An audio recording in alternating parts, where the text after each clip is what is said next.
Prince Harry speaks up about using drugs in his most recent interview with Haas, who acknowledges Doria's as a drug dealer. Prince Harry claims that marijuana truly benefited him. While hallucinogenic drug ayahuasca enabled him cope with the tragedies and sufferings of the past, drugs and alcohol proved to be a more social affair. During a private conversation with a toxic trauma specialist, Prince Harry was open and honest about his recreational use of illegal substances. The subject came up during a private chat between the Duke and Dr. Gabor Mate on Saturday night about coping with loss and finding psychological rehabilitation. A hardcover book of the Prince's most recent autobiography Spare was contained in the £19 price of the Livestream tickets. The discussion's scheduling, barely days after it first surfaced, is extremely difficult for the palace. Harry and Meghan Markle's gracious and well-liked home on the Windsor Estate, Frogmore Cottage, is being evicted by King Charles.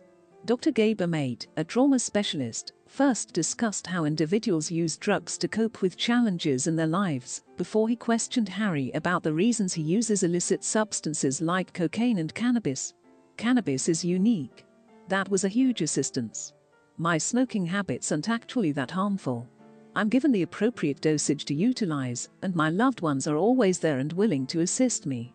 I believe it to be rather secure when a drug overdose takes place.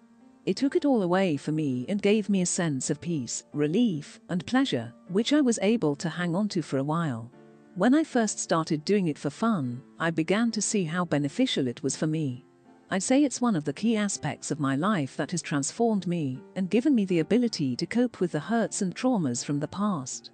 In the past, certain registration documents for a marijuana farm held by Mrs. Doria Marley were discovered close to where the Sussexes lived. Also, during Meg's adulthood, Doria already vanished for 10 years. Also, there were reports that she had been jailed for drug trafficking. If what Harry claimed in the questionnaire is accurate, it appears that Doria is still following the same course and has started providing medicines for her son-in-law.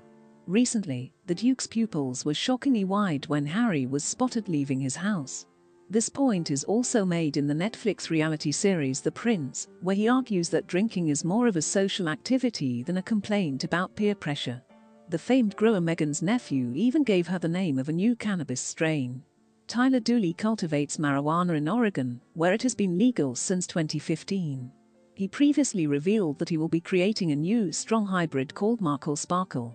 The information on Markle Dazzle claims that aristocratic families frequently encourage citizens to create and devote goods to them in honor of a royal birth, a royal cheddar, a royal wedding, or a royal weed. The marijuana strain Markle Sparkle is named after Meghan Markle, who will soon become a British princess. Dr. Mate, who has been involved in a number of disputes in the past, refuted charges. The Canadian government had threatened to have him arrested for giving ayahuasca to his patients. 2011 Health Canada warned the trauma specialist that if he continued to use the Amazonian herb to treat addiction, he would face legal action.